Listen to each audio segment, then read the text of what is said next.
Sobat PPKN, salam Pancasila.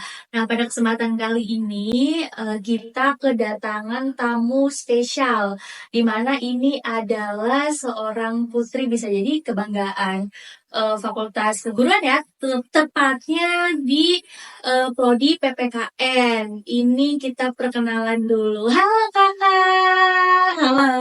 Iya, boleh memperkenalkan diri dulu? Oke, nama saya Ira Robiatul Adawiyah. Oke, baik. Biasa dipanggil siapa nih, Kak? Aku Ira. Ira. Oke.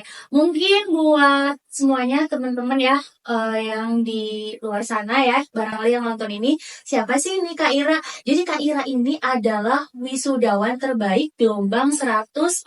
Betul, Kak? Betul. Kalau boleh tahu ya IPK-nya berapa nih? Aku IPK-nya 3,86. Oke, beri plus dulu dong ya semuanya ya. Oke, Kak Ira, dengan IPK tersebut, perasaannya gimana sih Kak? Dengan nilainya tinggi juga ya, tipsnya apa? Aku awalnya sih nggak percaya ya, kayak nggak percaya soalnya pas waktu semester 1 sama 2 itu kan kita online ya.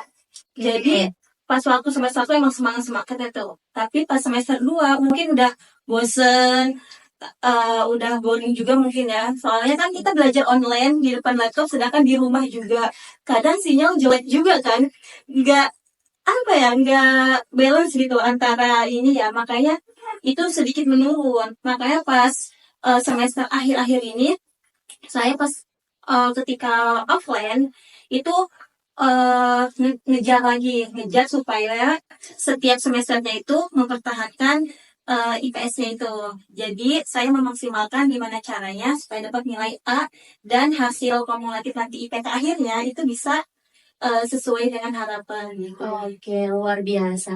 Tapi waktu dulu tuh saya cuma berdoa yang penting nggak mengulang mata kuliah. Dan itu. Dan akhirnya terwujud juga nih. Alhamdulillah ternyata dikasih lebih ya sama Allah. Iya, jadi wisudawan terbaik ya. Alhamdulillah. Oke, ini berdasarkan sumber terpercaya nih ya Kak ya. Jadi buat netizen ya semuanya ya, sebelum saya podcast dengan Kak Ira nih, saya udah cari tahu semuanya, udah saya follow IG-nya ya. Nih, ternyata Kak Ira ini aktif di organisasi. Ada organisasi IPPNU, Ikatan Pelajar Putri Nahdlatul Ulama, betul Kak? Iya, betul. Terus aktif juga di Pergerakan Mahasiswa Islam Indonesia. Betul. Dan ditambah Kak Ira ini adalah Wakil Ketua Hima PPKN periode 2023 sampai 2024. Betul Kak? Betul sekali. Betul. Ini ngomong-ngomong karena memang suka organisasi atau sengaja nih ngerampas semua organisasi di Embat? Saya suka sekali. Saya dari MTS, kebetulan saya MTS bukan SMP ya. Oke. Dari MTS itu saya emang suka banget organisasi. Bahkan ke Alia pun dengan basic pondok pesantren, saya tetap memaksimalkan organisasi juga. Dengan memaksimalkan organisasi dan pelajaran pondok kayak ngaji dan sebagainya itu kan sangat waktunya mepet sekali. Dan saya menyempilkan itu buat ikut organisasi. Bahkan makanya terbawa ke kuliah ini ya. Apa sih senangnya ikut organisasi kalau dari Kak Ira sendiri? Menurut saya sih pertama relasi, pengalaman. Udah gitu kita bisa ketemu orang-orang baru. Kan kalau misalkan kuliah kita pasti ketemu yang kelasan doang tuh. Iya, kasih kelasan doang. Nah, kalau misalnya kita ikut organisasi, kita bisa kenal sama yang semester di bawah kita, semester yang di atas kita. Terus kita juga bisa mengenal senior-senior yang dahulu. Kita juga bisa sharing session ataupun kita bisa menambah relasi dari senior-senior yang terdahulu mengenai kayak pekerjaan atau pembelajaran atau kayak nanti semester selanjutnya gimana sih kayak gitu kan. Nah, kita bisa tuh nanya ngulik-ngulik sedikit-sedikit kayak gitu. Nah, itu bisa buat bekal kita juga kayak, oh ternyata nih kita mempersiapkan. Kalau misalnya semester 5 kita harus kayak gini nih gitu. Oke, jadi buat semuanya juga ya, sebenarnya kalau organisasi itu ya sebagai ilmu juga di luar pendidikan formal ya. Nice. Belajar dari pengalaman yang sudah ada gitu ya. Oke, tapi ngomong-ngomong nih kakak kuliah di Unpam ya. Dari sekian banyaknya universitas, kenapa kakak milih Unpam dan kenapa juga harus memilih prodi PPKN nih? Aku itu waktu setelah lulus Alia, itu aku gap year ya, nunda dulu setahun. Karena aku tuh ngabdi di pondok pesantren. Oh, jadi pernah Mengabdi. basicnya jadi guru juga nih ya? Ya. Oke. Mengabdi di pondok pesantren. Jadi biasa kalau misalkan di pondok pesantren kan kita kayak ngebadalin tuh kayak ngegantiin guru yang nggak ada kayak gitu. Nah makanya pas setelah selesai setahun ngabdi, awalnya tuh emang nggak ada niatan buat kuliah, kayak udah pengen mondok gitu. Tapi ada guru saya yang bukan menekan ya, mengajak itu harus kuliah, soalnya harus balance antara ilmu agama dan ilmu umum kan. Makanya saya niatnya kuliah di Unpam. Kenapa di Unpam? Karena pertama termasuk harganya lumayan terjangkau ya. Bukan lumayan lagi kak, sangat terjangkau. Sangat terjangkau dari kalangan kita yang dari kampung gitu ya kan. Saya emang dari Pandeglang Loksop gitu kan. Ya, bahkan di Pandeglang itu buat perguruan tinggi itu jarang. Ya, kalau universitas itu jarang, paling ada sekolah tinggi kayak gitu. Kalau misalkan daerah Serang tuh baru udah ada universitas kayak gitu. Makanya saya ngambil, kebetulan juga saudara Teteh itu kakak ya, Teteh. Kakak ya, bisa jadi kakak. Tapi kalau saya nyebutnya Teteh kan ya, sama di Sunda gitu. Sunda ya Sunda kan sih ya. Sunda Tulen. Nah makanya itu alumni Unpam juga, jadi saya ke Unpam lah. Oke, terus kenapa akhirnya ambil background PPKN? Karena saya senang pembelajaran berbasis hukum kayak gitu kan. Di PPKN kan 75% hukum, 30-nya pendidikan umumnya. Jadi di hukum saya pas tahun itu mengabdi udah senang untuk jadi guru. Nah makanya saya pas di Universitas Pamulang ini ngambil PPKN karena saya senang pembelajarannya, dan saya juga udah senang terniat emang udah pengen jadi guru kayak gitu. Makanya saya ngambil PPKN, jurusan PPKN ini. Jadi udah mantap ya habis ini jadi guru ya. Mantap, kita harus jadi guru. Iya, karena basicnya dari pendidikan, jadi implementasinya pun juga harus jadi guru. Oke nih kak, tadi bahas-bahas tentang kuliah gitu ya, prosesnya kakak dari awal gitu ya sampai sekarang. Mungkin boleh sedikit kakak ceritakan bagaimana proses kakak dari awal kuliah hingga sampai sekarang di titik mendapatkan penghargaan sebagai wisudawan terbaik. Mungkin juga bisa diberikan tips and trick buat teman-teman semua nih yang di rumah gitu ya, biar bisa ikutin jejak Kak Ira nih, tetap semangat meskipun ya banyak cobaan pastinya ya. Boleh kak, silakan. Oke, pengalaman dari awal sampai detik saya di wisuda ya, sangat banyak pengalaman yang naik turun di prosesnya itu. Bahkan pas awal-awal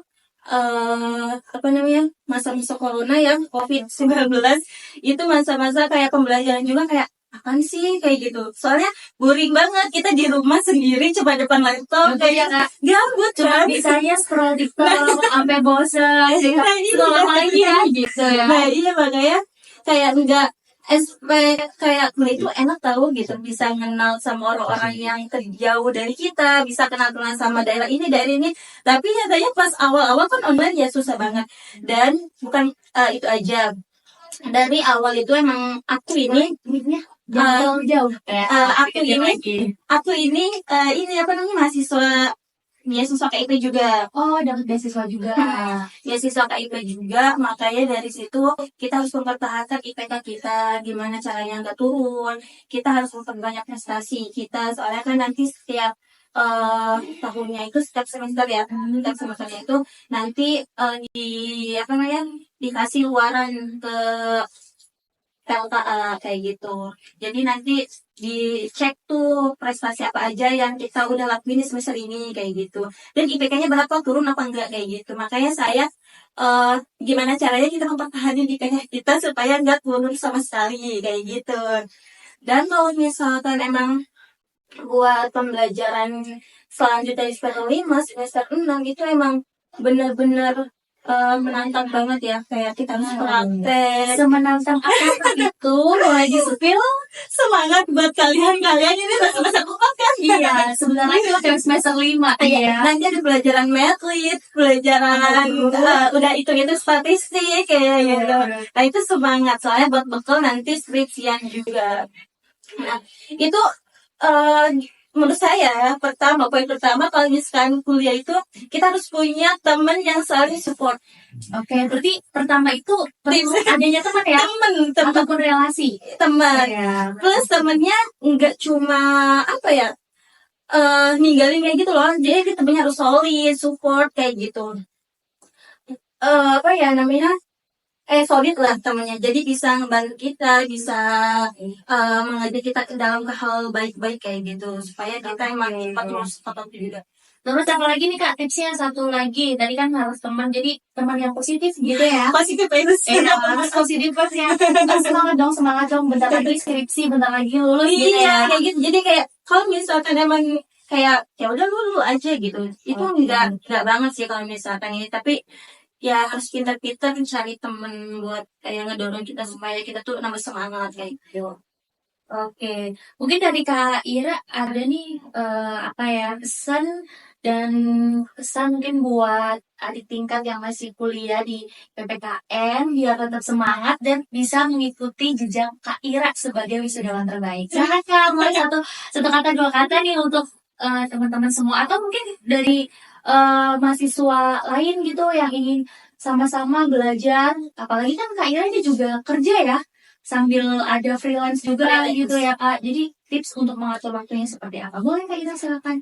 Oke, buat adik-adik kelas Kerja. adik-adik kelas aku yang menonton podcast ini juga, semangat belajarnya. Pertama, semangat belajarnya meskipun kita merasa malas di tengah jalan, itu hal yang wajar karena kita juga ada sisi kita tuh bosen, tapi jangan lama-lama bosennya, kita harus bangkit lagi.